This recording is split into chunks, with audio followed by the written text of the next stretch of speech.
አንዳንዴ አብረን ስለኖርን ብቻ በመላመድ ምን ይሁን ግራ ይሁን ቀኝ ይሁን ሳናይ ጥልቅ እንበልበትና እንዴት አድርጌ ነው ከዚህ ስለ ጌታ ያስባል ተብሎ እንደተጻፈ ወደዚህ ህይወት ሳትገቡ በፊት በፍጹም ልባችሁ በፍጹም ነፍሳችሁ በፍጹም ኃይላችሁ እግዚአብሔርን የምትወዱበት ብቻ ሆነ ያሳለፍከው ህይወት በጣም ጥሩ ከሆነ ከትዳር አጋር ጋር የሚኖረው ግንኙነት በጣም ምርጥ ነው የሚሆነው። በሆድ መራብ ብቻ አይደለም፣ ክርስቶስን ለማገልገል መራብም ታደርገዋለህ፣ ጾማለህ። በትክክል የምታውቁበት ዲፋይን የምታረጉበት እኔ ማን ነኝ የሚለውን ይብገባይበት አገና ራሳችሁን ጥመዱ። ወጣቶች ጥቂት ጊዜ ተሸሸጉ፣ ጾምን ትጾማለህ ትበል። አንድ ጊዜ የጋብቻ ቀን ከመቁረብ በፊት ተደጋጋሚ ቁርባናዊ ህይወት እንዲኖር ትለማመዳል። በሚቀጥለው የትዳር ህይወት ከመግባት በፊት እነዚህን ህይወት ጥብቅ የእግዚአብሔርን ቃላት ለማወቅ ለራሳችሁ ጊዜ ትሰጣላችሁ። ነገን እንዴት እንደ እግዚአብሔር ቃል እንደምትመሩ ራሳችሁን ታዘጋጃላችሁ ናቸው። አሁን ያላችሁን ጸጋ ተጠቀሙበት። ይሄ ወጣትነት ካለፈ ማትመልሱት ጉልበት፣ ዕውቀት፣ ጸጋ ነው ያለው። አሁን ተጠቀሙበት። ሌሊቱን ሁሉ አትተኙበት፣ አጥኑበት። በስመ አብ ወወልድ ወመንፈስ ቅዱስ አሃዱ አምላክ አሜን። ክቡራን የአድባራት የገዳማት አስተዳዳሪዎች አባቶቻችን፣ ሊቃውንተ ቤተ ክርስቲያን፣ አበው ካህናት፣ መምህራነ ወንጌል፣ የተወደዳችሁ ዘማሪያን፣ የ45ኛ ዓመት የምስረታ በዓላችሁን ያከበራችሁ ያላችሁ የአምደ ሃይማኖት ሰንበት ትምህርት ቤት ደቀ መዛሙርት፣ እጅግ የተወደዳችሁ ምእመናንና ምእመናት በልዑል እግዚአብሔር ስም እንደምን አመሻችሁ፣ እንደምን ሰነበታችሁ። ምህረቱን ያበዛልን፣ እንደ በደላችን ያልከፈለን፣ እንደ ኃጢአታችን ያልተቆጣጠረን የአባቶቻችን አምላክ የኛም አምላክ ልዑል እግዚአብሔር ዘላለማዊ ስሙ የተመሰገነ ይሁን። ብዙ ወጣቶች ሳይ አስቤበት ተዘጋጅቼበት የነበረ አንድ ርዕሰ ጉዳይ ነበር። ብዙ ወጣቶች ሳይ ግን በአንድ ርዕሰ ጉዳይ ላይ ጥቂት ነጥቦችን ባስታውስ ብዬ ተመኘሁ እና ሐሳቤን ያስቀየረኝ እናንተን ማየቴ ነው። በወጣቶች የእጮኝነት ህይወት ዙሪያ ወጣቶች በቤተ ክርስቲያን ምን ማወቅ አለባቸው የሚለውን ሐሳብ ጥቂት በጥቂት ብንመካከር ብዬ አሰብኩ። ትላንት የተማርነውን ለማዳበር ያክል በኋላ መምህራችን መምህር ዮሐንስ የበለጠ የደመቀ በጎ የወንጌልን ቃል ያሰሙናል። እኔ ግን እግዚአብሔር ቢፈቅድ በዚህች ርዕሰ ጉዳይ ጥቂት ነጥቦችን አታውቁትም ብዬ ሳይሆን እንደው አልነገርናቸው ሳንነግራቸው ተቀደምን ብለን እንዳንቆጭ ጥቂት ነጥቦችን አስታውሳችኋለሁ። ይልቁንም የግቢ ተማሪዎች እንዳላችሁ ስላየን በዚህ ወጣትነት ላይ ጥቂት ጥንቃቄና ጥበቃ እንዲደረግበት የአብዛኞቻችን የወጣቶች ህይወት የሚፈተንበት ጉዳይ በመሆኑ ለዚህች ርዕስ እዚህ ከመጣው በኋላ ይሄን ነገር ለማንሳት ፈለኩ። እግዚአብሔር ይፍቀድልን። እሱ የሚገባንን የሚረባንን ያስተምረን። አሜን። ብዙ ወጣቶች የእግዚአብሔርን ፈቃድ እንዴት ማወቅ እችላለሁ? በተለይ የጮኝነትን እና የመጀመሪያው ሐሳብ ብዙ ጊዜ የሚጠየቀው የእግዚአብሔር ፈቃድ መሆኑ በዚህ ህይወት ለመኖር ከዚህ እህት ጋር ለመኖር ከዚህ ወንድም ጋር ለመኖር የእግዚአብሔር ፈቃዱን በምን አውቃለሁ? ብዙ ጊዜ የሚጠየቀው ደግሞ በቀዳሚነት ሊታወቅ የሚገባው ይሄ ነጥብ ነው እና ይሄን ነጥብ ከማንሳት ጀምራለሁ።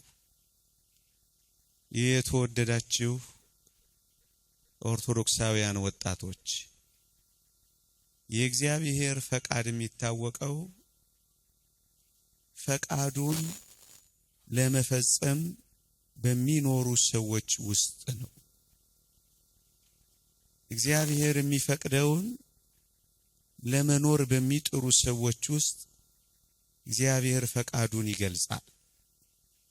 ስለዚህ የመጀመሪያው ነጥብ የእግዚአብሔር ፈቃድ በእኔና በእናንተ ህይወት ውስጥ እንዲገለጥ በእግዚአብሔር ፈቃድ ውስጥ መመላለስ መቻል አለብን። ያ ማለት እግዚአብሔር የሚፈቅደውን ፈቅደን በመኖር እግዚአብሔር የማይፈቅደውን ደግሞ በመተው። እግዚአብሔር ፈቃዱን የሚገልጠው የሱን ፈቃድ ለመፈጸም በሚታተሩ ሰዎች ህይወት ውስጥ ነው።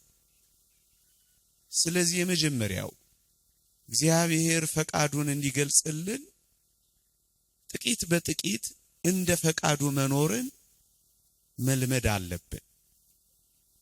የእግዚአብሔር ፈቃድ ምንድነው ለሚሉ ወጣቶች መጽሐፍ ቅዱስ የሚመልስ እንዲህ የሚል ነው። የእግዚአብሔር ፈቃድ እርሱም መቀደሳችሁ ነው የሚለው። ስለዚህ ወጣቶች ወደ ቅድስና የሚወስደውን መንገድ ቀስ በቀስ መኖር በለመድን ጊዜ የእግዚአብሔር ፈቃድ እየተገለጠልን ይመጣል። የደበዘዘው የእግዚአብሔር ሐሳብ እየደመቀልን ይመጣል። ስለዚህ የመጀመሪያው ነጥብ የእግዚአብሔርን ፈቃድ ለማወቅ እንደ እግዚአብሔር ፈቃድ ለመኖር መትጋት አንድ። ሁለተኛ የእግዚአብሔር ፈቃድ የሚገለጸው በሃይማኖትና እግዚአብሔርን በመፍራት በሚኖሩ ሰዎች ውስጥ ነው። ስለዚህ እግዚአብሔርን በማመን አባትነቱን በጎ ነገር ሁሉ ፈቃጅ መሆኑን እግዚአብሔርን እንደ ፈቃዱ ብንለምነው የሚሰጠን መሆኑን ማመን አለብን። ወጣቶች የእግዚአብሔር ቃል እንደ ፈቃዱ አንዳች ብንለምን ይሰጠናል ስለሚል እግዚአብሔር እንደ ፈቃዱ እየተመላለስን ፈቃዱን የምንፈጽምበትን ንጹህ ህይወት ሊሰጠን የታመነ አባት መሆኑን ማመን አለብን። ወጣቶች እግዚአብሔር አባታችን አባት ደግሞ ለልጆቹ የሚያስፈልጋቸውን ለመስጠት የታመነ ነው። ስለዚህ እግዚአብሔርን ማመን አለብን። ሁለተኛ እግዚአብሔርን በመፍራት በማመን ወደ እግዚአብሔር እጆቹን የዘረጋ ሰው ከእግዚአብሔር መቀበሉ አይቀርም። ወገኖች ለመጀመሪያው ሰው ታስታውሱ ከሆነ እግዚአብሔር አይደል የትዳር አጋር የሰጠው? ያውም ሳይጠይቀው። ታዲያስ ጠይቀ ነው፣ እግዚአብሔርን መርጠ ነው፣ ፈቃዱን ፈቃዳችን አድርገ ነው፣ መንገዱን መንገዳችን አድርገ ነው፣ ሐሳቡን ሐሳባችን አድርገ ነው እጆቻችንን ብንዘረጋ እግዚአብሔር ሊሰጠን የታመነ ነው። ይሄን ማመን አለብን ወጣቶች። በጎ ስጦታ ፍጹም ይላል እግዚአብሔር ቃል። ወጣቶች እውነተኛ የትዳር አጋር፣ እውነተኛ የጽድቅ ሕይወት አብሮ የሚያሰጥ ጸጋ ከእግዚአብሔር እጅ ብቻ ነው የምታገኙት። መጽሐፍ ቅዱስ እንዲህ ይላል ወጣቶች፣ ሀብትና ባለጠግነት ከአባት ከእናት ይወረሳል ይልና አስተዋይ ሚስት ግን ከእግዚአብሔር ዘንድ ናት የሚለው የትዳር አጋር ከእግዚአብሔር ዘንድ የሚሰጥ መሆኑን ማመን አለባችሁ። ስለዚህ ዘውትር ይሄንን ሕይወት ለማግኘት መዘርጋትም መጸለይም ያለባችሁ ወደ እግዚአብሔር እንጂ ወደ ስልኮቻችሁ አይደሉም። ምናልባት ጥቂት መንገድ ሊኖረው ይችላል እንጂ በዋናነት የእግዚአብሔር ጸጋ የሚገኘው እጆችን ወደ እግዚአብሔር በመዘርጋት ብቻ ነው። ስለዚህ በተቀደሰ ሕይወት ለመኖር በመጀመር ይህ እግዚአብሔር ፈቃድ ነው። ፈቃዱን ለማወቅ የማይፈቅደውን ነገር ደግሞ መተው ነው። የፈቃዱን ጸጋ ለማግኘት የዚህ የሕይወት አጋር ምንጩ እግዚአብሔር ስለሆነ ወደ እግዚአብሔር እጆችን መዘርጋት ከእግዚአብሔር ለመቀበል መምረጥ። ስለዚህ ምርጫችሁ ከእግዚአብሔር መቀበል ሊሆን ይገባል። ኦርቶዶክሳውያን እግዚአብሔር ደግሞ ሳይነፍግ ይሰጣል። እግዚአብሔር ደግሞ ሳይሰስት ይለግሳል። እግዚአብሔር ደግሞ ፍጹም በረከትን ለሚሹ በረከትን አጉድሎ አያውቅም። የጸጋውን ምንጭ ይከፍታል። ስለዚህ ወጣቶች ፈቃዱን እንዲህ ባለው ሁኔታ ለማወቅ መጀመር አለብን። ሳንጠይቀው የሚሰጠን ከሆነ ጠይቀ ነው ይከለክለናል። ለመጀመሪያው ሰው ለአዳም እሱ የሰጠ ከሆነ ለኛ ደግሞ ይነፍቃል። ይሄንን ማመን መቻል አለብን። አንድ ሁለተኛ ፈቃዱን እንድናውቅ ዘውትር እግዚአብሔርን በጸሎት መጠየቅ አለብን። ወገኖቼ እውነት እንነጋገር ከተባለ የዕለት እንጀራችንን እንኳን እንዲሰጠን እግዚአብሔርን እንለምን የለ? የዕለት እንጀራችንን እንዲሰጠን የትዳር አጋራችንን ለማግኘት ዝም ብለን መዞርና መንከራተት ይገባናል? አይገባም። ስለዚህ ምን ማድረግ ይገባል? መጸለይ ይገባል። ሱባኤ መያዝ ይገባል። እግዚአብሔርን መለመን ይገባል። ወገኖቼ ሁለተኛው የእግዚአብሔር ፈቃድ የሚታወቀው በጸሎት ነው። ወገኖቼ አባቶቻችን እንዲህ ብለዋል፣ ማግባት ስትፈልግ አስቀድመህ ጸልይ፣ ሐሳብህንም ለእግዚአብሔር ንገረው፣ እግዚአብሔር መርጦ እንዲሰጥህ ለምነው።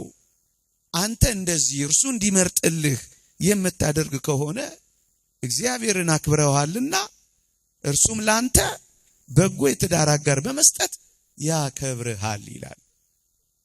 ትዳር ክብር ነው። መልካም የትዳር አጋር ጸጋ ነው።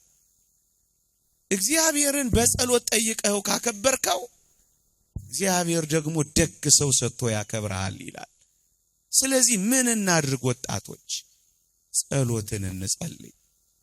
ለመብልና ለመጠጥ ለልብስና ለአንዳንድ ነገሮች ከምንጸልየው በላይ ለዘላለም የጽድቅ ሕይወት መንገዳችን መጸለያችን ግድ ነው። ወጣቶች የእግዚአብሔር ሰዎች የትዳር አጋር ሚስት እንዴት እንዳገኙ ብትፈልጉ ጸሎታቸውን ታገኙታላችሁ። ለምሳሌ ለአብርሃም ልጅ ለይስሐቅ ኢያዕብር የተባለው የአብርሃም ሎሌ የጸለየውን ጸሎት አታስታውሱ? እንዲህ ብሎ ጸለየ፣ አንተ ጠጣ፣ ግመሎችህንም ደግሞ አጠጣለሁ የምትለኝ ቆንጆ እርሷ ለባሪያ ለይስሐቅ ያዘጋጃት ትሁን፣ በዚህም ለጌታዬ ምሕረትን እንዳደረኩ አውቃለሁ ብሎ ጸለየ። አያችሁ፣ ከዚያ እንደጸለየው ለሱም ማጠጣች፣ ለግመሎቹም ማጠጣች።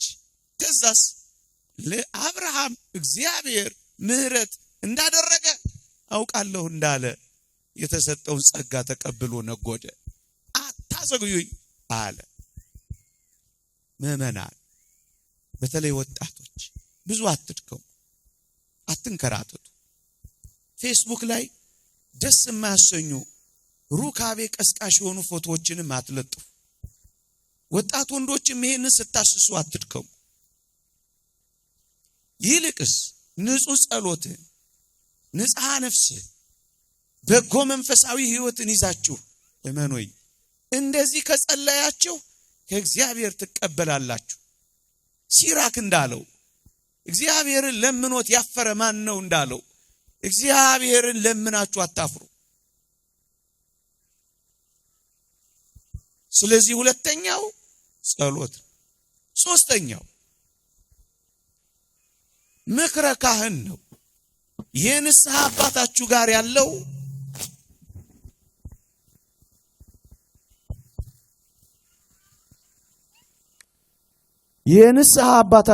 ያለው ምክክር ነው። ምክረ ካህን የሚባለው እሱ ይሄ ሳይሻለኝ ነው ይፈወሳል። ይሄ ተፈወስክልኝ ልጠቀምበት። ይሰማል ድምፁ። የቅድሙ ይንኮሻኮሻል፣ ይሄ ደግሞ ያንሳል አይደል? ድምፁ ማለት ነው። ልቀጥል? እየሰማችሁኝ ነው? እሺ። ሶስተኛው በንስሐ አባቶቻችሁ ምክር መኖር። ይውላችሁ የንስሐ አባቶቻችን የእግዚአብሔርን ሐሳብ የቅዱሳት መጻሕፍትን ምክር ይገልጹልናል። የእግዚአብሔርን መንገድ ያስተምሩናል። በዚህ ሕይወት ውስጥ መኖር ስታስቡ ከእናንተ ጋር ጸሎትንና ሱባኤን ይይዛሉ። አብረው ይጸልይላችኋል። ለአባቶቻችንም እግዚአብሔር ፈቃዱን ይገልጽላችኋል። ስለዚህ እውነተኛ ምክር፣ እውነተኛ ሐሳብ፣ እውነተኛ ውይይት ከእውነተኛ አባቶቻችሁ ጋር ማድረግ ይገባችኋል። ወጣቶች እንዲህ አይነት ሕይወት ስታስቡ ከማይመለከታቸው ሰዎች ጋር አትመካከሩ። ለጉዳዩ በቂ ልምድ ከሌላቸው ከናንተ ኩዮች ጋር ብዙም አትመካከሩ። ይሄን የጽድቅ ሕይወት አድርገው ከማይገነዘቡ ከክርስትና ሕይወት ውጪ ከሆኑ ልጆች ጋር ብዙም አትወያዩ። ምክንያቱም የክፉ ሰዎች ምክር ሐሳባችሁን ያስቀይሩታል። ስለዚህ ምክር ማድረግ ካለባችሁ ከንስሐ አባታችሁ፣ ከሃየር ካውንስለራችሁ፣ ከከፍተኛ አማካሪያችሁ፣ ከንስሐ አባታችሁ ጋር ሁል ጊዜ መምከር አለባችሁ። ግን አደራችሁ ወስናችሁ ሳትሆኑ የምትነግሯቸው ገና ስታስቡ ምክር ጠይቋቸው። አንዳንድ ወጣቶች እንደ ፈቃዳችን ሄደን ከጸሎትም ከምክርም ከእግዚአብሔር ፈቃድ ሐሳብም ርቀን ከጀመርን በኋላ ኑ ባርኩልን አይነት መጓተት ብዙም አይጠቅም። ከዛ ይልቅ በልብ ሲያድር እንዲጸልይልህ ንገረው። አንተ እጆችን ስትዘረጋ አባትህም አብሮ እጆቹን እንዲዘረጋ ለምነው። የሰርግ ቀን ቢፌ ልታስባርክ እንዳጠራው አደራ።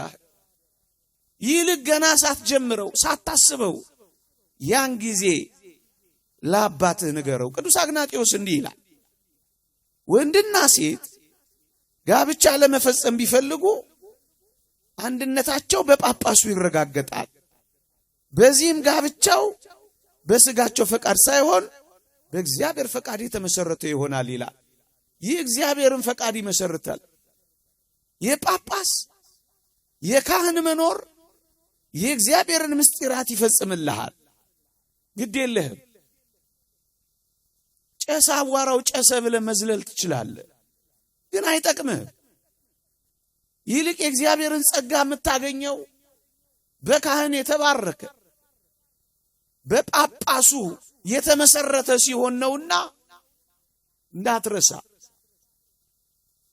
በዚህ የምስጢራተ ቤተክርስቲያን ሕይወት ተሳትፎ የምትጀምረው ቆርበህ የምታገባው ድል ነስተህ ንጽህናን ጠብቀህ ሙሽራ የምትሆነው በምክረ ካህን ስትጀምረው ነው። የእግዚአብሔርን ፈቃድ ይገልጽልሃል። የእግዚአብሔርን ፈቃድ ያስተምርሃል። ስላንተ ይጸልይልሃል። መንገዱን ይመርሃል። ምስጢራተ ቤተክርስቲያን ይፈጽምልሃል። ስለዚህ በካህን ጥበቃ ስር ዋሉ። አርቲስቶች ምናልባት በአንዳንድ ብዙም በማይጠቅሙ ስጋውያን በሚያደርጉ በአንዳንድ ብዙ መንፈሳዊያት ባልሆኑ መጽሐፎች አትመሩ። የምትመሩት በቅዱሳት መጻሕፍት ባለ የእግዚአብሔር ቃልና ምክር እንዲሆን ምረጡ። ፈቃዱን እንዴት አውቃለሁ? 3 ነጥቦች ጠቁሜያለሁ። 1 ሁለተኛ ፈቃዱን ካወቅኩ በኋላ እንዴት ብዘጋጅ ጥሩ ነው? ሁለተኛው ነጥባችን ደግሞ ይሄ ነው። ብዙዎች በጮኝነትና ከጮኝነት ሕይወት በኋላ ብዙ መሰናክሎችን እንድናልፍ የሚያደርገን የዝግጅታችን መሳሳት ነው ወገኖች። አንዳንዴ ሳንዘጋጅ ጥልቅ እንልና መከራ ስንበላ እንኖራለን። አንዳንዴ አብረን ስለኖርን ብቻ በመላመድ ምን ይሁን ግራ ይሁን ቀኝ ይሁን ሳናይ ጥልቅ እንበልበትና እንዴት አድርጌ ነው ከዚህ ልጅ ጋር የምኖረው? እንዴት አድርጌ ነው ከዚህ ሰው ጋር የምኖረው? በኋላ እንጨነቃለን። ስለዚህ ምን እናድርግ? ወደ ሕይወቱ ከመግባታችን በፊት 3 ዝግጅቶች ያስፈልጉናል። ቀስ ብዬ ተርካለሁ። አንደኛ መንፈሳዊ ዝግጅት ያስፈልጋችኋል ወጣቶች። አንደኛ ይህ መንፈሳዊ ዝግጅት ምን ይመስላችኋል? ከትዳር አጋራችሁ ጋር ከመኖራችሁ በፊት ከአምላካችሁ ጋር የምትኖሩበት የጸጥተኝነት ሕይወት ያስፈልጋችኋል ወገኖች። የመንፈሳዊ ሕይወት ማደግን ገንዘብ የምታደርጉበት የምትለማመዱበት የብቻነት ሕይወት ያስፈልጋችኋል። ይሄ መንፈሳዊ ሕይወት ዝግጅት መንፈሳዊ ሕይወታችሁን የምታሳድጉበት እግዚአብሔርን እያወቃችሁ የምትሄዱበት። በተለይ እኔ በጣም እመክራችሁ ራሳችሁን በቤተ እግዚአብሔር አገልግሎት የምትጠምዱበት። በትዳር ሐሳብ ስትያዙ በአገልግሎት ላትጠመዱ ትችላላችሁ። ስለዚህ ዝግጅታችሁ አንዱ እግዚአብሔር በፍጹም በማገልገል ሕይወታችሁን በመጠበቅ መኖር መጠበቂያ ይሆንላችኋል አገልግሎት። ጊዜው ሳይደርስ ከሚመጣ የትዳርና የጮኝነት ሐሳብ እግዚአብሔርን ማገልገላችሁ ይይዝላችኋል።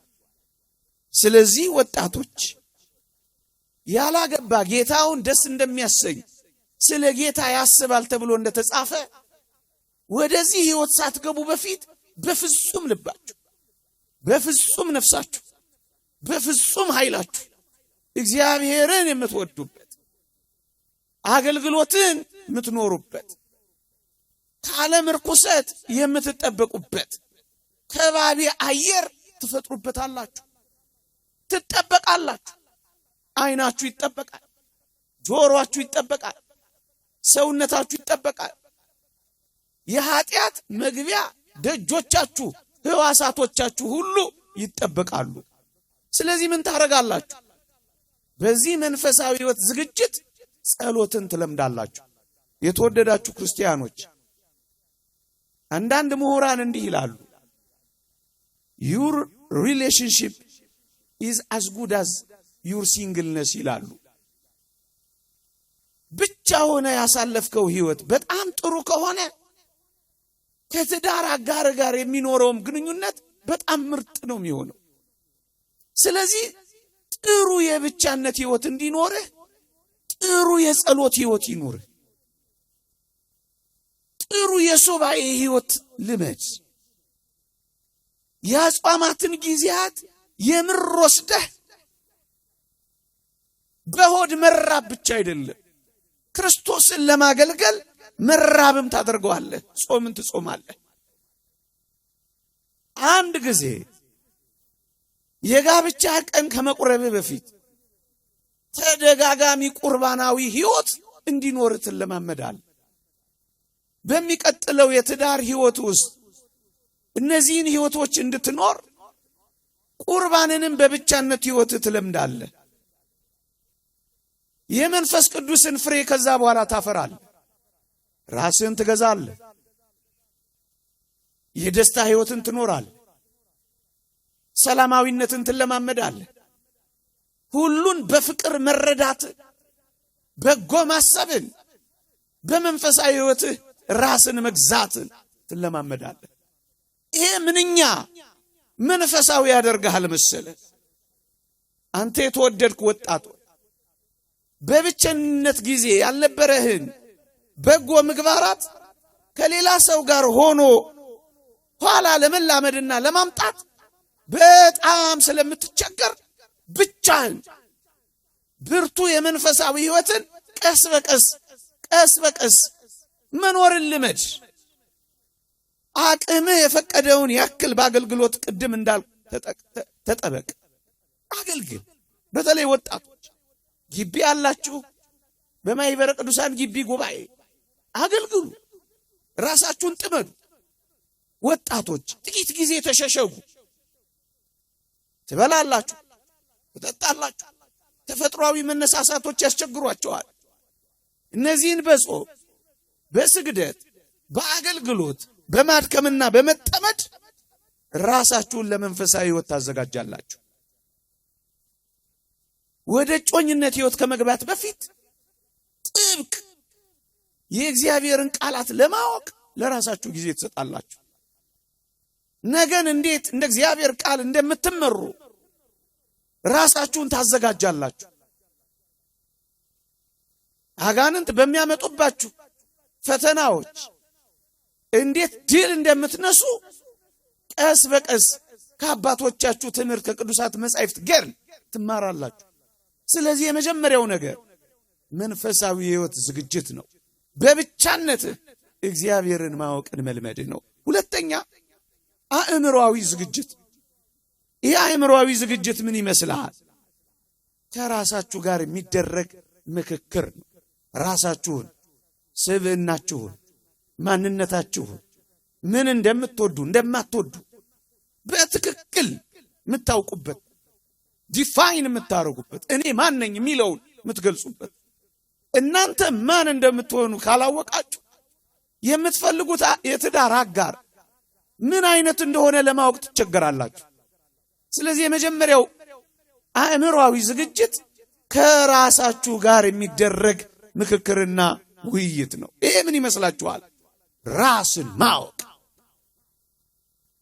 አንዳንዴ ራሳችንን ሳናውቅ እንገባና ምን እንደምንፈልግ ግራ ይገባናል። ምን አይነት ሰው እንደምንፈልግ እንደማንፈልግ ግራ ይገባናል። መጀመሪያ ግን ራሳችሁን ማወቅ፣ ፍላጎትን መለየት ማለት ነው። ራስን ማወቅ ማለት ምን ማለት ነው? ደካማ ጎኖችን ለማሻሻል መዘጋጀት ማለት ነው። ራስን ማወቅ ምን ማለት ነው? ጥንካሬን፣ ብርታትን ማስቀጠል ማለት ነው። ራስን ማወቅ። አእምሮአዊ ዝግጅት ራስን ማወቅ ምን ማለት ነው? ራስን ለመስራት መዘጋጀት ማለት ሰው መሆን ማለት ነው። ሰው ለመሆን ራስን ለማብቃት ከራስ ጋር ቁጭ የሚሉበት ጊዜ ማለት ነው። ለምንድን ነው ጋብቻን የፈለኩት? ይሄን አጥርቶ መለየት። ለምንድን ነው ማግባት የመረጥኩት? ለምንድን ነው ማልመለኩስ? ይሄን መርጦ መለየት። ለምን እንደሆነ በአግባቡ መረዳትና አጥርቶ ማወቅ ነው። አእምሮአዊ ዝግጅት ምንድነው? ለመረጥነው ህይወት ራሳችንን ማዘጋጀት። በእርግጠኝነት ሁላችንም የትዳር አጋራችን ጥሩ እንዲሆን እንመኛለን። የትዳር አጋራችን ጥሩ ሊሆን እንደምንመኘው ሁሉ ራሳችንን ጥሩ ሰው ለማድረግ የሚኖረን ዝግጅት ነው የሚያስፈልገው። ራስን ጥሩ ለማድረግ መስራት በፍጹም ከትዳር አጋር ብቻ ጥሩ እንዲሆኑ መጠበቅ ሳይሆን ራሳችንንም ስብዕና በጎ እንዲሆን ማዘጋጀት ነው። ከአጋሮቻችን የምንፈልገውን ደግሞ ማወቅ ነው። ምንድነው የምንፈልገው? ይሄን ለማድረግ ቁጭ ብሎ መምከር ያስፈልጋል። ብዙዎቻችን በገጠመኝ ሃይስኩል ውስጥ ዩኒቨርሲቲ ውስጥ ገና በልጅነት ራሳችንን ምንም ሳናውቅ ቁጭ ብለን የምንመክርበት ጊዜ ሳይኖረን ወደ እንደነዚህ አይነት ግንኙነቶች እንገባና በኋላው ማጣፊያ ያጥረናል። ከፍ ስንል የማንፈልገውን ነገር እዛ ውስጥ እናያለን። ስለዚህ ጸብና ግጭቶች፣ ጀምረው ማቋረጦች፣ ሞክረው መፎረሾች፣ ገብተው መውጣቶች፣ ወድቆ መነሳቶች፣ በብዙ መሰናክሎች መጠመዶች ውስጥ እንገባለን። በዚህ ውስጥ የለመድነው ህይወት መንፈስ ነውና ደጋግሞ እንዲፈትነን እንደረጋለን። ስለዚህ ሁለተኛው አእምሮአዊ ዝግጅት ነው። ሶስተኛው ደግሞ ይብዛ ሚነስ ለዕለት ጉርስ ለዓመት ልብስ የሚሆን ጥቂት ጥሪት እንዲኖር ማድረግ ነው። ኢኮኖሚያዊ ዝግጅት ይሉታል። ልብ በሉ ግን የቅምጥልነት ያክል ወይም ደግሞ እጅግ ብዙ የሆነ ነገር ማድረግ አይደለም። እዩ፣ ቤተሰብን ማስተዳደርን ይጠይቃል። ትዳር ጋብቻን ማስተዳደር ቤተሰብን መንፈሳዊ ህይወትን ማስተዳደር ይጠይቃል። ማህበረሰብን፣ ቤተሰብን፣ በዙሪያው ያሉትን ዘመድ አዝማድን ማስተዳደርን ይጠይቃል። ወላጆችን መደጎም ይጠይቃል። ከተቻለ እነዚህን ለማድረግ ቢያንስ የዕለት ጉርስ ደግሞም የዓመት ልብስ እንዲኖረን ጥቂትም ቢሆን መዘጋጀት ያስፈልጋል። ኋላ እንዳንፈተን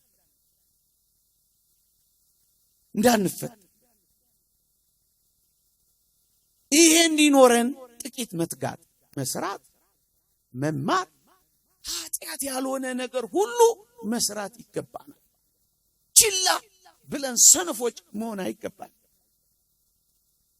ተማሪዎች ከሆናችሁ በጥናታችሁ መትጋት፣ ሰራተኞች ከሆናችሁ ደግሞ በስራችሁ በደንብ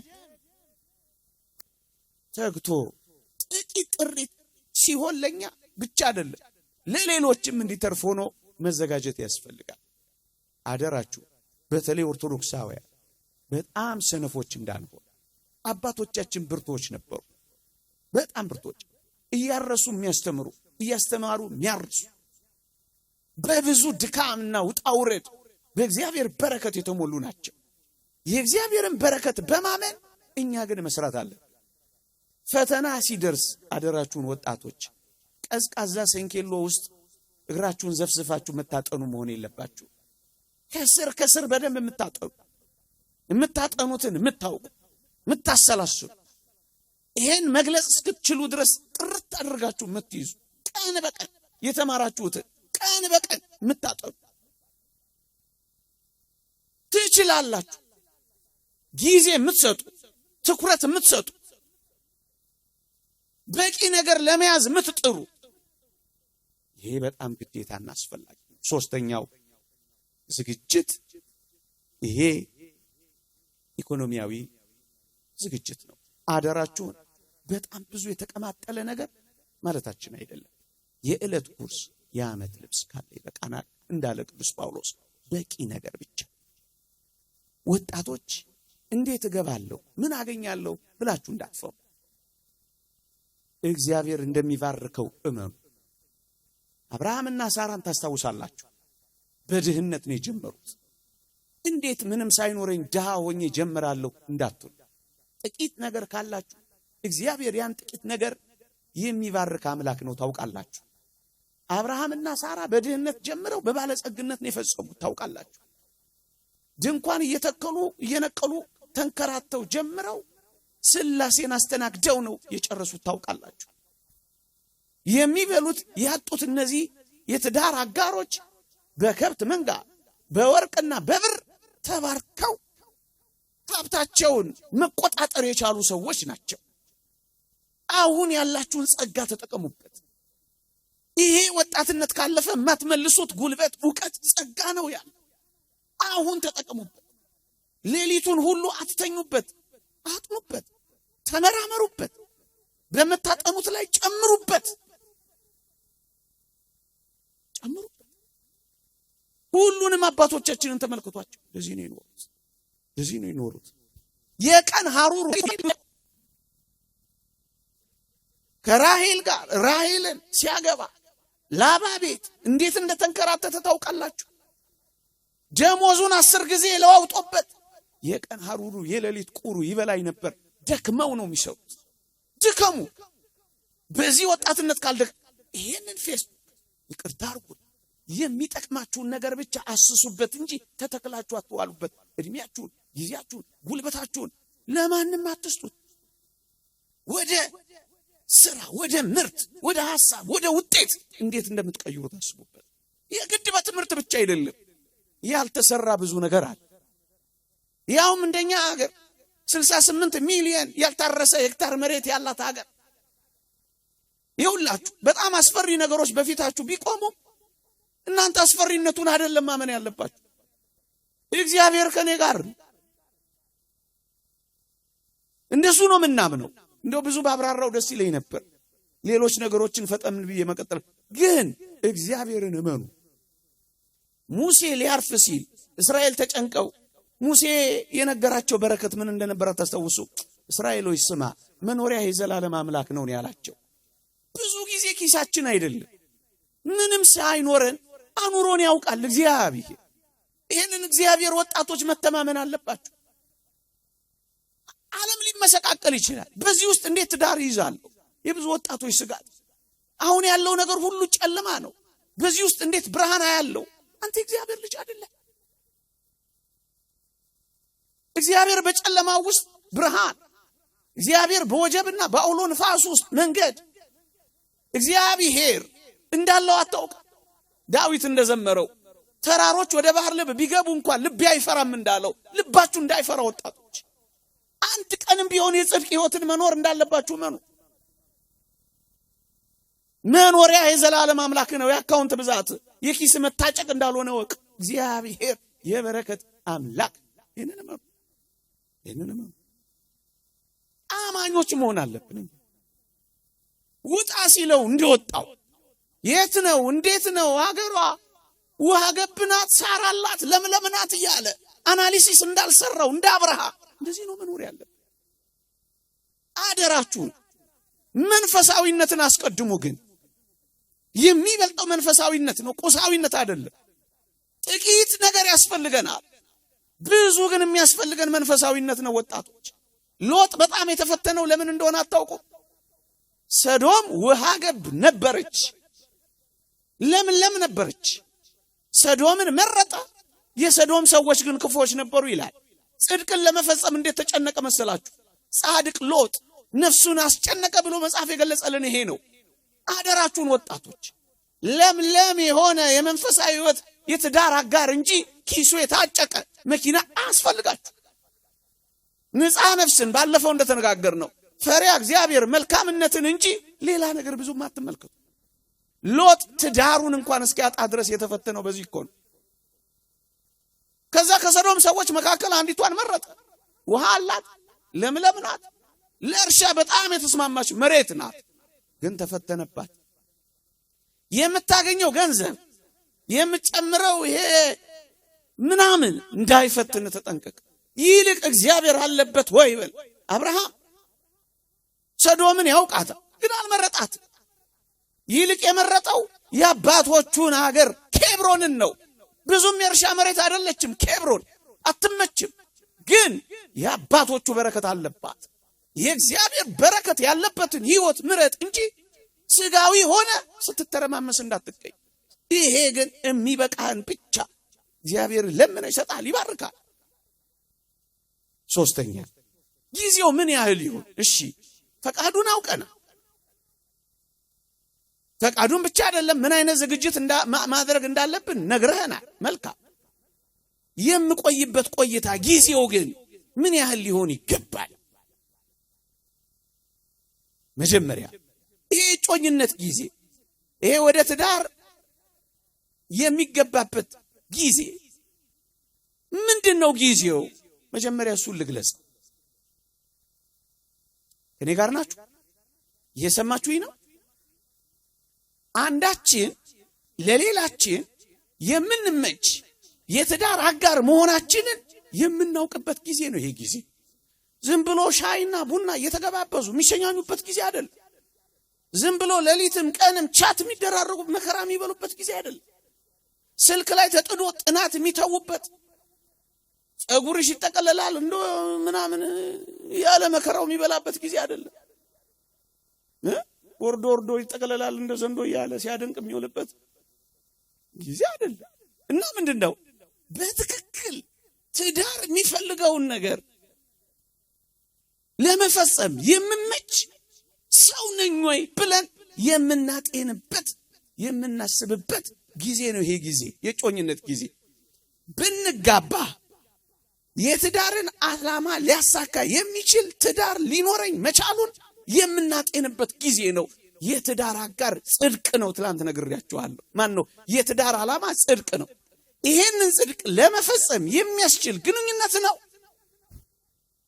እንቁረብ ብላት እሺ ትላለች፣ እናስቀድስ ብለው እሺ ይላል። በኋላ መጣበታለሁ። ትዳር ሊኖረን እንደሚችል የምናጤንበት ጊዜ ነው መሆን ያለበት። ወጣቶች ዝም ብሎ የፈን ጊዜ መሆን የለበት። ጥብቅ የሆነ ራሳችንን የምናይበት ጊዜ ነው መሆን ያለበት። ይሄ ጊዜ ማጠርም መርዘምም የለበት። ለምንድን ነው ማጥረው? ለምንድን ነው ማይረዝመው?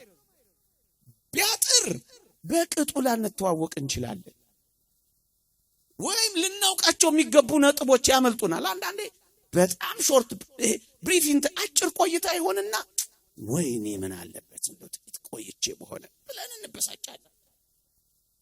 ቢያጥር ልናውቃቸው የሚገቡ ነገሮች እንዳያመልጡ በቂ ጊዜ መስጠት። ቢረዝምስ ለፈተና እንዳንጋለጥ ነዋ። ይኸውላችሁ የኦርቶዶክሳዊት ጋብቻ ታውቃላችሁ፣ ራሳችንን ጠብቀን በንጽህና ኖረን በድንግልና እንድንጋባ ነው መጽሐፋችን የሚያዘው። ድንግሊቱ ግን ብታገባ ኃጢአት አትሰራም። ስለ ድንግልና ያፈረሰ ቢኖር ያግባ። እናንተን እንደ አንዲት ንጽሕት ድንግል ለአንድ ወንድ ለክርስቶስ ላቅርብ አጭቻችኋለሁ። እነዚህ ቃላት የሚያመለክቱት ከመጋባታችን በፊት ንጹሕና ድንግል እንድንሆን ያዛል። በተለያየ ምክንያት ብንወድቅስ የምትሉ ልትኖሩ ትችላላችሁ። ደክሟችሁ ልትወድቁ ብትዩ ምን እናደርጋለን? ንስሐ እንገባለን። ንስሐ እንገባለን። የወደቀ ይነሳ፣ የተሳሳተ ይታረማል። እንደጀመረ ይጨርሰኝ እንዳትሉ። ንስሐ ዘማዊውን ድንግል ታደርጋለች ይላል። የነፍስ ድንግልናን ትሰጣለች። የበደለውን እንዳልበደለ አድርጋ ታነጻለች። ለፈተና እንዳንጋለጥ፣ ጥብቅ ሕይወት ከረዘመ እንዳንፈተን፣ መነካካት እንዳይ፣ የምንመርጣቸው ቦታዎች ለፈተና የሚያጋልጡ እንዳይሆን፣ የምንለብሳቸው ልብሶች ይቅርታ አድርጉልኝ እስከ ሽቶዎች ሁሉ ይወርዳል። በጣም እንደው ምን እያካበደብን ነው እንዳትሉ፣ እንደሱ ነው። ጥብቅ ጥንቃቄ እንዲደረግ ነው። ስለዚህ ቢረዝም ለፈተና እንዳንጋለጥ፣ ቢያጥር ሳንተዋወቅ ፈተና እንዳይገጥመን። ስለዚህ ይሄ ጊዜ ፍቅር ከጀመርንበት እስከሚጋቡበት ያለው የጮኝነት ጊዜ እንዳትረሱት። አንዳችን ለሌላችን የምንመች አጋር መሆናችንን የምናጤንበት ጊዜ ነው። የትዳርን ዓላማ የሚያሳካ ጋብቻ ልንፈጽም እንችል ይሆን ወይ ብለን ራሳችን የምንመረምርበት። ይሄንን የአባቶቻችን መጽሐፍ እንዲህ ብሎ ይገልጻል። ሚስት አጭቶ የሰርጉን ቀን ያልወሰነ ሰው በአገር ያለ ቢሆን ቀጠሮ እስከ 2 ዓመት ይሁን ይላል። እስከ 2 ዓመት ይሁን ይላል። አጭታል እስከ 2 ዓመት። ፍትሐ ነገሥታችን ነው ይሄን የሚለው። እስከ 2 ዓመት ይሁን። ወደ ሩቅ አገር የሄደ ቢሆን 3 ዓመት ይሁን። በታወቀ ምክንያት ቢሆን እንደ ህመም እንደ ዕዳ ወይም በተለያየ ምክንያት ቢሆን 4 ዓመት ይሁን ይላል። ወገኖቼ እግዚአብሔር ግን ለምንድነው በንጽህና እንድንቆይ ወይም በድንግልና ቆይተን እንድንጋባ ያዘዘን? ለምንድነው ካላችሁኝ አጭሩ መልስ መምህራን የሚመልሱልን እንድንጋባ ስለሚፈልግ። ብዙ ጊዜ ከጋብቻ በፊት ወደ ሩካቤ ህይወት የሚያዘነብሉ ወጣቶች አብዛኛው ሁሉም ማለት አይደለም ይቷቷል ወይም ይጠላላል። በመጽሐፍ እንደተጻፈው ከመጀመሪያው ከወደደት መውደድ በላይ በኋላ የጠላት ጥል እንደበለጠ በዚያ ልምምድ ውስጥ ገብቶ ሩካቤ ከፈጸመ በኋላ በጣም እንደጠላት ብዙ ጊዜ በዚህ ህይወት ውስጥ የኖሩ ሰዎች የመጋባት እድላቸው በጣም ያነሰ ስለሆነ እግዚአብሔር በድንግልና እንድንቆይ የፈለገው እንድንጋባ ስለሚፈልግ። ስለዚህ 2 3 ወይም 4 ይሁን ይላል። ሲረዝም ፈተና እንዳይሆን ሊቀጠበብ ታረገው ይነን አንድ ቀን ሰንበት ትምህርት ቤት ሆነ ልጆች እያለን ጠየቅናቸው። መቼ እጮኛን ያዝ ብለን ምክራቸውን ጠየቅናቸው። እሳቸውም እንዲመለሱልን እናንተም ሊጠቅማችሁ ይችላል። በዚህ ጊዜ ላገባ እችላለሁ ብለህ ዝግጅትን ስታስብ መንፈሳዊ ዝግጅት፣ አእምሮአዊ ዝግጅት፣ ኢኮኖሚያዊ ዝግጅት፣ በዚህ ጊዜ ላገባ እችላለሁ ብለህ ስታስብ ያን ጊዜ እጮኛ ያዝ፣ አለበለዚያ ይረዝምብህና ፈተና ትፈተናላችሁ ብለው መክረውናል። ስለዚህ ወጣቶች ይሄ ጽድቅና የኩነኔ ጉዳይ ይሄ የህይወት ጉዳይ ስለሆነ የህይወት ጉዳይ የሆነው በዝሙት ጠንቅ ተወግተን ከእግዚአብሔር መንግስት ርቀን እንዳንወጣ ስለሆነ በጥብቅ ልናስብበት ይገባል። በጥብቅልና ስለዚህ ጊዜው ምን ይሁን ቢያጥር በቅጡን ሳንተዋወቅ እንኳን አይደለም ውስጣዊው ስብዕናውን ማንነቱን አይደለም እንደዚህ ነው እንዴ ግንባሩ እንደዚህ ነው እንዴ ጥርሱ እንደዚህ ነው እንዴ መልኩን እንኳን ላናውቀው እኮ እንችላለን በጨለማ እየተገናኘ መከራስበል። 4ኛው ፈቃድ አሳውቀናል፣ መስፈርት ነግረናል። ጊዜው ምን ያህል ይሆን ይሄን አንስተናል። 4ኛውና በጣም ጥብቁ ጉዳይ እሺ እንደ አንድ ወጣት ይሄን ህይወት ከተማርኩ መስፈርቴ ምን ይሁን? መቼም መስፈርት አደራችሁ በጣም ብዙ መስፈርት እያወጣችሁ ወደ 7ኛው ገጽ የዞረ ዙዋሪ ገጽ ያለው በጣም ብዙ መስፈርት ስታወጡ እንዳትከሩ። እንዲህ አይነት መስፈርቶች ምድር ላይ ላታገኙ ትችላላችሁ። የሰማችሁ አንቺ ሆናችሁ የኖህለ ነገር ውስጥ አትጉን። ያስታውሳለሁ የሆነ ዘመን ላይ አንድ ፊልም አክተር የወደዱ በጣም ብዙ ሴቶች መከራ ያበሉን ነበር። ፊልም ነው እሱ፣ ድራማ ነው እኮ እሱ። መሬት መውረድ አለብን። በትክክል ምናውቀውን የሆነውን ማመንና መቀበል አለብን። ታዲያ መስፈርታችን ምን ይሁን? አንደኛ እኛ የሃይማኖት ቤተሰቦች፣ እኛ ኦርቶዶክሳውያን፣ እኛ የጽድቅ ህይወት ተጓዦች ነን፣ እኛ የእግዚአብሔር ልጆች ነን።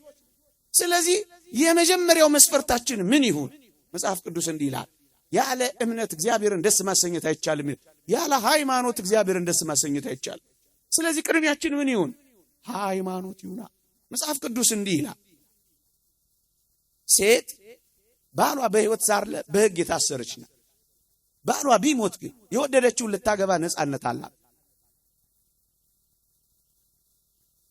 በጌታ ይሁን እንጂ ደግሞ አለው ሴት ባሏ በህይወት ሳለ በህግ የታሰረች ናት። ባሏ ቢሞት ግን የወደደችውን ልታገባ ነፃነት አላት። በጌታ ይሁን እንጂ ወባይቶ ምዕመናን ከምዕመናን ወገን ይሁን እንጂ ይላል። ደረቱ የሰፋውን ቁመተ መለሎውን ፊቱ የቀላውን ኪሱ ያበጠውን አላለም። ያመነ የተጠመቀ አማኝ ይሁን እንጂ ቅድሚያ ሃይማኖታችሁን አታቃሉ ወጣቶች፣ በኋላ ትቸገራላችሁ። በጣም ነው ነፍሳችሁ አንድ ቀን እግዚአብሔርን ትፈልጋለች። ስታረጁ ስትከርሙ እግዚአብሔርን የምትፈልግ ነፍሳችሁ ትጠይቃችኋለች። ያን ጊዜ ምን ልታረጉ? ትዳራችሁን ልትበትኑ ነው? ልትሄዱ ነው? ልጆቻችሁን ልታስጨንቁ ነው? ስለዚህ እንዴ በእድሜ መቀራረብ፣ በአይዲዮሎጂ መቀራረብ፣ በእውቀት መቀራረብን ይህ ዓለም እየሰበከ በሃይማኖት ግን ቸልተኛ ሁኑ ሲል ልትቀበሉት አይገባም። ፕራዮሪቲያችን አንደኛ ሃይማኖት፣ ሁለተኛ ሃይማኖት። ለዚህ ነው መጽሐፍ ቅዱስ ከማያምኑ ጋር በማይመች አካሄድ አትጠመዱ የሚለው። ለጋብቻ የተጠቀሰም እንደሆነ አታውቁ? ለምን መሰላችሁ? የሚመች ረዳት እንፍጠርለት ይላል ኦሪት ዘፍጥረት የመጀመሪያይቱን ሚስት ሲሰጠው። የሚመች ረዳት እንፍጠርለት። የሚመች ይሄን ያዙና በማይመች አካሄድ አትጠመዱ። ሃይማኖት ከማይመስሏችሁ ጋር ገብታችሁ ለምን ጽድቅን ታጣላችሁ? ለምን መንግስተ ሰማያትን ታጣላችሁ? ለምን እግዚአብሔርን ታጣላችሁ? ለምን ሃይማኖትን ችላ ትላላችሁ? ትልቁ ጸጋችን ሃይማኖታችን ናት። አዎ፣ ስለዚህ የመጀመሪያው ቅድሚያ የምንሰጠው ይሄ ነው። የዚህ የፈረንጅ አፉም የሚል ይሄ ነው። the goal of marriage is not happiness, rather holiness።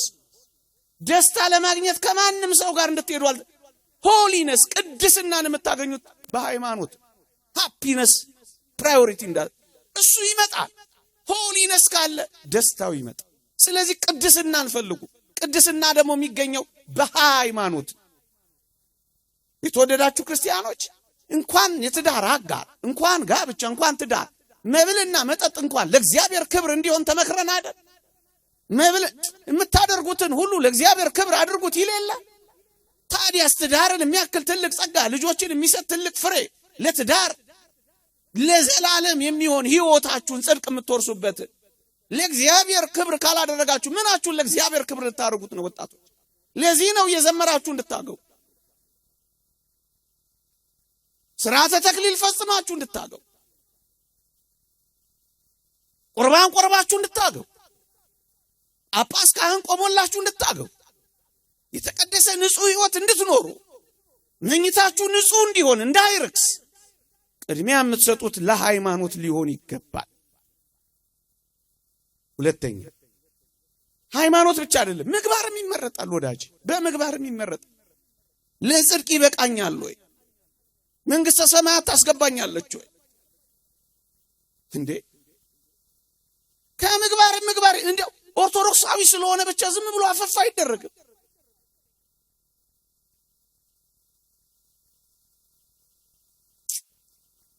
አንዳንዶች በዚህ ይፈተናሉ። እዚህ አካባቢ ይኑር አይኑር አላውቅ። በተለይ እህቶች ብዙም የማይመስሉንን ያገባሉ። ለጥቂት ለሳንቲም ድቃቂ፣ ለንብረት ሀላቂ በሳንቲም ይሸነፋሉ። የክርስቶስን ባለጠግነት ይተዋሉ። ከክርስቶስ ጋር መኖር ለዚህ እኮ ነው እግዚአብሔር ከሌለበት ፍሪዳ ከማረድ እግዚአብሔር ያለበት ጎመን ወጥ መብላት ይሻላል የሚለው መጽሐፋችን ይሄው ነው። የክርስቶስ ባለጠግነት ይሻላችኋል። ደሃ የሆነ ክርስቶሳዊ ወንድም የሆነች ክርስቶሳዊት እህት ይሻላችኋለች። ሃይማኖት ምግባር ያለው ደግሞ ይመረጣል። ሎጥ በጣም የተቸገረው ይሄ ነበር፣ ታስታውሳላችሁ። ከሰዶም ሰዎች አንዲቷን አገባ። መላእክት ይዘዋት ወደ ዞአር ተራራ እየመሯት ወደ ኋላ አትዩ ተብለው ታዘው እሷ ወደ ኋላ አየች። ልቧ ቀረባት። ሁለታችሁም ጻድቃን እንድትሆኑ እግዚአብሔር ያሳል። ወንድም ሴት ባለትዳሮች ሁለቱም በእግዚአብሔር ፊት ጻድቃን ነበሩ አይልም? ብዙ ጊዜ በቤተ ክርስቲያን የንስሐ አባቶች የሚቸገሩት ይሄ ነው። ሚስት ትበረታለች፣ ባል የለም። ባል ይበረታል፣ ሚስት የለችም። ሚስት መቅደስ ውስጥ፣ ባል ግሮሰሪ ውስጥ፣ ባል እኛ ጋር፣ ሚስት ሌላ ቦታ። በጣም መከራ ያበላል። ሁለቱም ጻድቃን ነበሩ፣ ያለ ነቀፋ የሚኖሩ። ይሄ ነው የጽድቅ ጻድቃን ያስባላቸው እኮ ይሄ ነው። እግዚአብሔር የተገለጠላቸው እኮ ለዚህ ልጅ አለመውለድ ያን ሁሉ ነቀፋ ተሸክመው ሁለቱም ግን በእግዚአብሔር ፊት ሁለታችሁም መሆን አለባችሁ። ሁለቱም የትዳር አጋሮች። አንዳንድ ወጣቶች አምጥተን አሳምነን አጥምቀን ሰየው ጥሩ ነው መልካም ነው፣ ግን ከባድ ነው። ከተቻለ ድንቅ ነው፣ በጣም መልካም ነው። ግን ደግሞ አዲስን አማኝ አትሹሙ የሚለውን ሊቃውን ሲተረጉሙ ለትዳር የሚተረጉሙታል። ጠባሳው አንዳንዴ እንዳያስቸግር። ስለዚህ ጥንቃቄ ይፈልጋል፣ ብርቱ መሆን ይፈልጋል፣ ጠንካራ መሆን ይፈልጋል። ከሆነ ደግሞ እሰየው ያስጨበጭባል፣ ድንቅ ነው። ሁለተኛው ስነ ምግባር ነው። ወደ ኋላ አየች። ወዳጆቼ ሎጥን ተመልከቱት። ሚስቱ ወደ ኋላ አይታ ስትቀርበት፣ እሺ ወደ ኋላ አይ ሰዶምንም አይመልከት፣ ወይኔ ሚስቴን ብሎ እንኳን ወደ ኋላ አይም አይ ሰዶምን አይ ወይ ሚስቴ አይልም። ለእግዚአብሔር ካልሆነች ለሱም አትሆንም። ትቷት ነው ሄደው። ለጽድቅ ካልሆነች መልአክ እየጎተታት ካልቻላት ሎጥ እንዴት ይችላታል? ተዋት። መከራ እንዳትበሉ ነው ምላችሁ። ስለዚህ በምግባርም ይመረጣል። ብዙዎች አሁን ቁርባናዊ ህይወት የምንቸገሩት በዚህ ነው። ወይ ሚስት ደክማለች ወይ ባል ይደክማል፣ ያስቸግራል። ስለዚህ ሁለተኛው መንፈሳዊ ህይወትም ስነ ምግባርም መስፈርታችን ምግባራችን ይሆናል። ሌላው ግን ብዙ አይደለም። ሌላውን ዘለዋል። ሰዓቴ አብቅቷል። ምናልባት 1-5 ደቂቃ ብቻ ተጠቅሜ ጥቂት ነገሮችን ጠቁሜ አበቃል። የዚህ የእጮኝነት ጊዜ ፈተናዎች ምንድን ናቸው? ብዙ ጊዜ ጨርሻለሁ፣ 5 ደቂቃ ብቻ። ብዙ ጊዜ የዚህን ህይወት አያያዝና አኗኗር በቅጡ ባለመረዳት ተጠንቅቆ ባለመያዝ ነው። ፈተናዎቹ ምንድን ናቸው? አንደኛ ቅድመ ጋብቻ ሩካቤ ለመፈጸም መጓጓት። ወጣቶች ቅድም እንዳሉ በመብላት በመጠጣት በመዋደድ አብሮ በመቀራረብ እነዚህ የሚያመጡት መነሳሳት የሚያመጣው ውድቀት አንዱ ነው። ይሄን እንዴት እንፍታው ካላችሁ አቋማችንን በግልጽ መገላለጽ፣ እስከ ጋብቻ ቀን ድረስ ተጠብቆ ለመኖር ያለንን አቋም መግለጽ። ሁለተኛ ዘውትር በእግዚአብሔር ቃል ራስን ማነጽ መማር። ሶስተኛ የምንውልበትን የምናመሽበትን ከባቢ አየር አትሞስፌሩን መጠንቀቅ፣ ሊያጋልጡ የሚችሉ ስፍራዎችን መልቀቅ፣ ሰው በተቀላቀለበት ቤተሰብ ባለበት ቦታ መኖር፣ ሊፈትኑ የሚችሉ ወደ ጨለማ ህይወት ውስጥ የሚከቱ ጨለማዎችን ማራቅ፣ ካላስፈላጊ ንክኪዎች መጠበቅ፣ ጊዜውን ማሳጠር፣ ይህንን ዝንባሌ ከሚያመጡ ፊልሞች መሸሽ። በተለይ ወጣቶች በጣም ደስ የማያሰኙ መረን የወጡ ትዳርን የሚያበላሹ የጮኝነት ጊዜን የሚያጠፉ ደስ የማያሰኙ ፊልሞች ከማየት መቆጠብ። በፍጹም ትዳርን በብዙ እያበላሹ ያሉት እነዚህ ስለሆኑ ይህን ዝንባሌ ከሚያመጡ ነገሮች መቆጠብ። ልከኛ መሆን። ሌላ ፈተናው በቂ ጊዜ ተሰጣቶ አለመታወቅ። በቂ ጊዜ መነፋፈቅ። ጊዜ ያስፈልጋቸዋል። በቂ ጊዜ ልትሰጣጡ ይገባል። ዝንባሌያችንን፣ ፍላጎታችንን፣ ማንነታችንን መተዋወቂያ በቂ ጊዜ ካጣችሁ ግን ቅድም እንዳልኳችሁ ቆይታችሁ ትተጣጣላችሁ። ትዳር ውስጥ ከገባችሁ በኋላ ትተጣጣላችሁ። ቅዱስ ዮሐንስ አፈወርቅ ሚስት ካንተ የምትፈልገው ጊዜ ብቻ ነው፣ እሱም ስለምትወድህ ነው የሚለው። መውደድን መግለጫ ነው ጊዜ። እሱን ጊዜ መነፋፈግ የለብን። መጀመሪያ ከነፈካት በኋላ እንዴት ትሰጣታል? አንዳንዴ ውጪ ሆነ እንሰጣጥና ቤት ውስጥ ሆነ እንተጣጣለን። ያቺ እህት እንዳለች እጮኛ ያለን በቀን ብዙ ጊዜ ነው የሚደውልልኝ። በላሽ፣ ጠጣሽ፣ ገባሽ፣ ወጣሽ፣ ሊፍት ውስጥ እንኳን ስገባ አያምነኝም አለች። ገባሽ፣ ከሊፍት ስወጣ በሰላም ወጣሽ፣ ንትርክ ነው የሚያደርገኝ አለች። እቤት ሲገባ ግን ስልኩ ቀረና ሪሞት ኮንትሮል ይዞ ቴሌቪዥን ፊት ቆማለች። ዘጋኛለች። ፍቅር ለዘውትር አይወድቅም። ወጣቶች ሁሉ ጊዜ ትኩስ እፍ እያላችሁ ማቀጣጠል። ሌላው መደባበቅ ነው። አጣዋለሁ አጣታለሁ በሚል ስሜት እንዳትደባበቁ። ብዙ ወጣቶች እውነተኛ ህይወትን ለመኖር ከመፈለግ ይልቅ ስሜታቸውን ብቻ እያዳመጡ እሱን ለመጫን ስለሚፈልጉ እንዳያጧት ወይም እንዳታጣው ይደባበቃሉ። ይሄ ደግሞ አደጋው ከረምረም ብሎ ነው የሚመጣው። ያኔ ብትጎጂ ይሻላል፣ ያኔ ብትጎዳ ይሻላል። ትዳር ገብተህ ልጅ አፍርተህ የቅድስና ህይወትን በሚስጥራተ ተክሊል ጀምረህ ትርምስምሱን ከምታወጣው አፍርሰህ ከምትጥለው ያኔ ብትጎዱ፣ ያኔ ብታለቅሱ፣ ያኔ ብትነፈርቁ ይሻላል። አትደባበቁ፣ ተገላለጡ። ሌላው የሌሎች ጣልቃ ገብነት ነው። በእጮኝነት ህይወትን በትዳር ህይወትን ቀይ መስመር የሚያስፈልገው የሌሎች ጣልቃ ገብነትና ወሬ መስማት እንዳይኖር ሁሉ ጊዜ ግልጽ መሆን ነው። ሌላው በቂ የኑሮ ዝግጅት አለመኖር፣ በቂ ነገር መታጣት ነው። ብዙ ወጣቶችን የሚፈትናቸው ይሄ ነው። ይሄን ግን ቤተሰብ ሊረዳቸው ይገባል። አማክሩ፣ በግልጽ ንገሩ። ይሄ ነገር ጎሎብናል፣ ያስፈልገናል። እንዳልኳችሁ የእግዚአብሔርን ጽድቅ ለመፈጸም የግድ ምርጥ ፍራሽ ሊያስፈልጋችሁ ይችላል። ጽድቅን ለመፈጸም ሰሌን ላይም ተኝታችሁ ልትጀምሩ ትችላላችሁ። በርኩሰት ከምንወድቅ በፍቅር ብንወድቅ እዛ ይሻል። ያን እግዚአብሔር ከፍ ያደርገናል፣ ይባርከናል። በጣም ብዙ ነገር እንዳትጠብቁ ወጣቶች፣ አደራችሁ። ከጽድቅ ያወጣችኋል፣ መንፈሰ ዝሙት ይጥላችኋል፣ ዲያብሎስ መከራ ያበላችኋል። ያስፈራሯችሁ አይደለም። በቂ የሆነ ነገር መታጣት ለብዙዎች ፈተና ይሆናል። ሌላ እየተቀለልኩ ነው። ሌላ ይቅርታ አድርጉልኝ። ሌላ የጮኝነት ጊዜ ህይወትን ደረጃዎች አለመረዳት።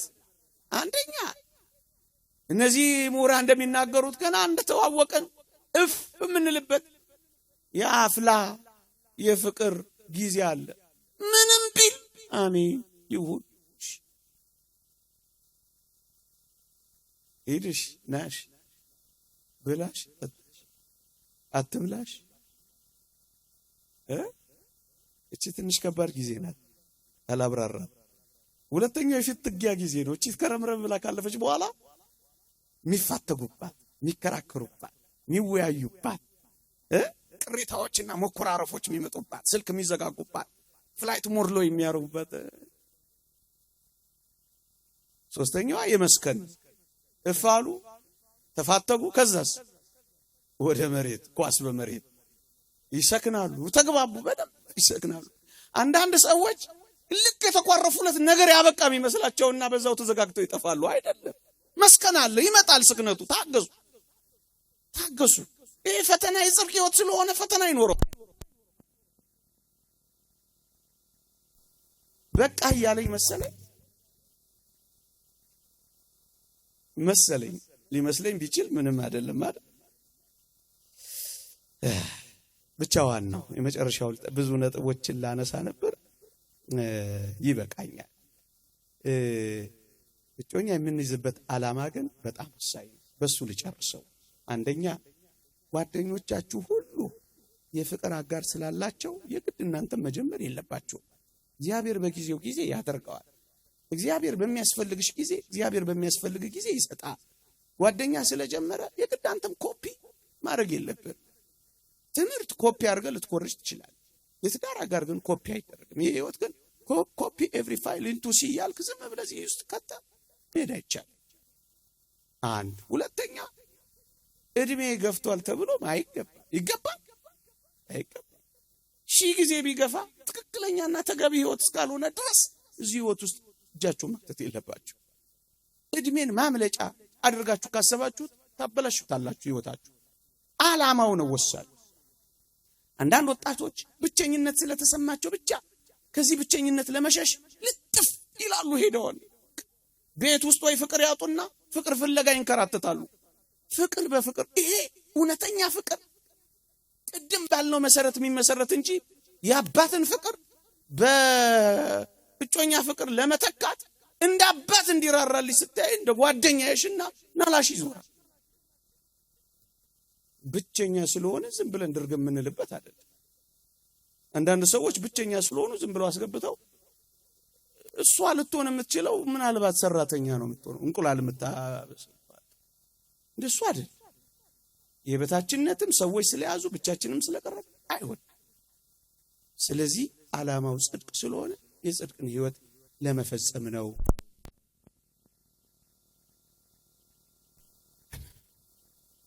ይቆየን። አልተሰማችሁም ለካ